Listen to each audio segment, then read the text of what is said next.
வணக்கம். நான் உங்கள் அன்பான சயின்டிபிக் வேதிக் அஸ்ட்ராலஜர் அஸ்ட்ராலஜி பேசுகிறேன்.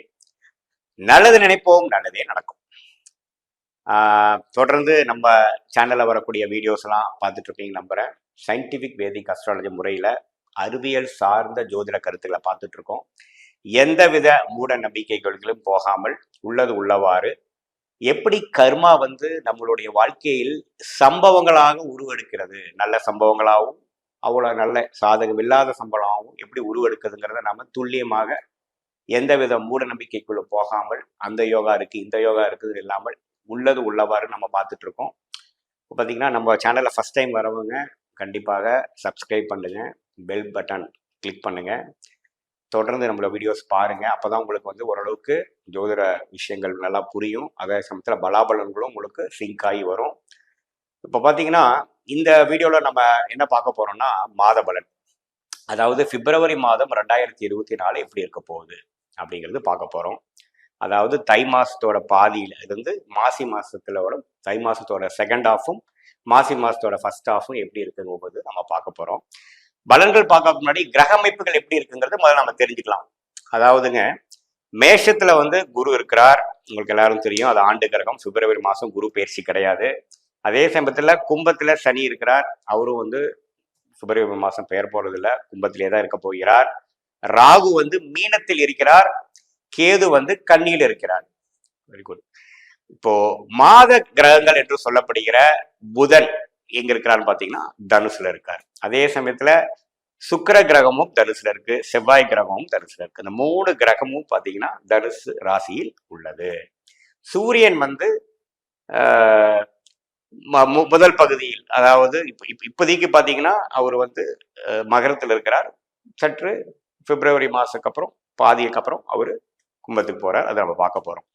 ஸோ இப்படி இருக்கக்கூடிய ஒரு அமைப்பு பாத்தீங்கன்னா பிப்ரவரி மாசம் ஸ்டார்ட் ஆகிறப்ப எப்படி இருக்க போகுது அப்படின்னு பாத்தீங்கன்னா, மாதத்தில் 2வது நாளே பிப்ரவரி 2ஆம் தேதி என்ன ஆகுதுன்னு பாத்தீங்கன்னா புதன் தனுசு ராசியிலிருந்து மகர ராசிக்கு இடம்பெறுகிறார். அதே மாதிரி செவ்வாய் பிப்ரவரி 6ஆம் தேதி தனுசு ராசியிலிருந்து மகரத்துக்கு இடம்பெறுகிறார். அதே மாதிரி பாத்தீங்கன்னா பிப்ரவரி 12ஆம் தேதி பாத்தீங்கன்னா சுக்கிர கிரகமும் பாத்தீங்கன்னா இடம்பெறுகிறார். எங்க மகரத்துக்கு இடம்பெறுகிறார். அங்க காத்து கொண்டு இருக்கும் சூரியனோட இந்த 3 கிரகமும் சேருகிறார்கள். சரி, பிப்ரவரி 15ஆம் தேதி, அதாவது தை மாசம் முடியும் பொழுது மாசி மாசம் முதல் நாள் பிப்ரவரி மாசம் 15ஆம் தேதி சூரியன் கும்பத்துக்கு போகிறார். இந்த ஒரு இடம் கிரக பயிற்சி நீங்க நோட் பண்ணணும். அடுத்தபடியா பாத்தீங்கன்னா பிப்ரவரி 20ஆம் தேதி இந்த 18 நாட்கள்ல புதன் மகரத்தை கடந்து கும்பத்துக்குள்ள என்ட்ராகிறார்.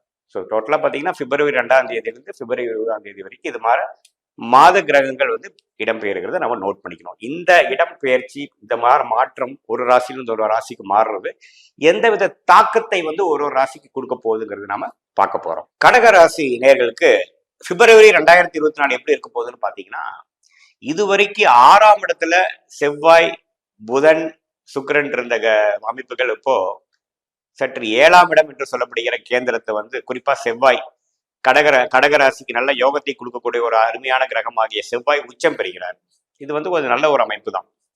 ஸோ பிப்ரவரி 6ஆம் தேதி செவ்வாய் 7ஆம் இடத்துக்கு கேந்திரத்துல உச்சம் பெறக்கூடிய ஒரு அமைப்பு பாத்தீங்கன்னா கடகராசிக்கு ஆல்ரெடி பாத்தீங்கன்னா அஸ்தம சனியில் அஃபெக்ட் ஆகியிருக்காங்க. குரு ஒரே ஒரு பிளானட் மட்டும்தான் கடகராசிக்கு நல்லா இருக்கு.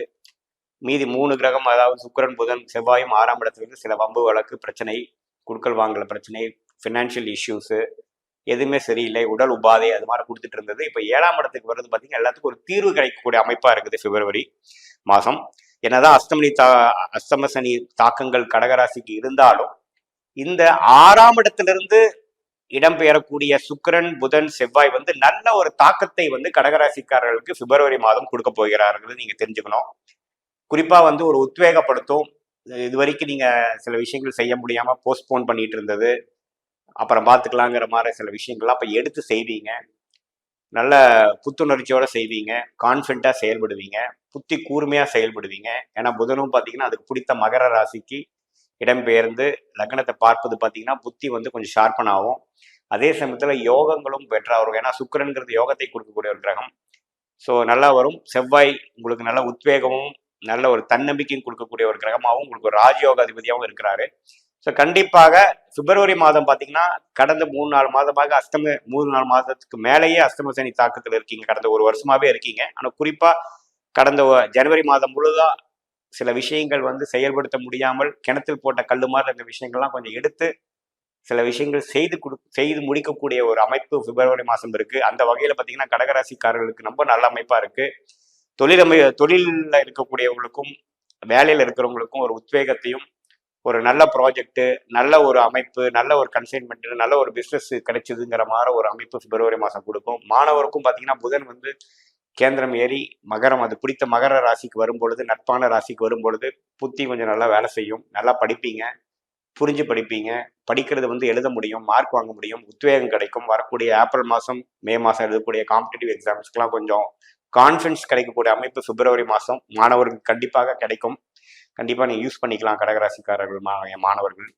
அதே சமயத்தில் இல்லத்தரசிக்கும் பார்த்தீங்கன்னா இதுவரைக்கும் 6ஆம் இடத்துல சுக்கிரன் இருந்து பெரிய பலன்கள் கொடுக்க முடியலைங்கிறவங்களுக்கும் 7ஆம் இடத்துக்கு வந்து கணவர் மேல ஒரு நல்ல ஒரு புரிதலும் இதுவரைக்கும் இருந்த கருத்து வேறுபாடு எல்லாம் கொஞ்சம் விலகி நல்ல ஒரு அமைப்பு கொடுக்கக்கூடிய விஷயங்கள் உண்டு. உங்களுக்கு குரு ஆல்ரெடி பார்த்தீங்கன்னா 2ஆம் இடத்தை பார்த்து ஓரளவுக்கு நல்ல பலன் தான் கொடுத்துட்டு இருக்கார். சனி ஒண்ணுதான் 8ஆம் இடத்துல இருந்து பெரிய பாதிப்பை கொடுத்துட்டு இருக்கிறார். அந்த சனி பாதிப்பை ஓரளவுக்கு கட்டுப்படுத்தக்கூடிய அமைப்பை வந்து இந்த கிரக மாற்றங்கள் வந்து பிப்ரவரி மாதம் 2024 கடகராசிக்கு கண்டிப்பாக ஒரு உத்வேகத்தை கொடுக்கக்கூடிய ஒரு நல்ல ரிசல்ட்டை கொடுக்கக்கூடிய மாதமாக அமைகிறது. இப்போ சந்திராஷ்டிரம் நாட்களாக பார்த்தீங்கன்னா கடகராசிக்கு பார்த்தீங்கன்னா பிப்ரவரி 10ஆம் தேதி, பிப்ரவரி 11ஆம் தேதி பார்த்தீங்கன்னா கடகராசிக்காரருக்கு சந்திராஷ்டிரம் நாட்களாக வருது.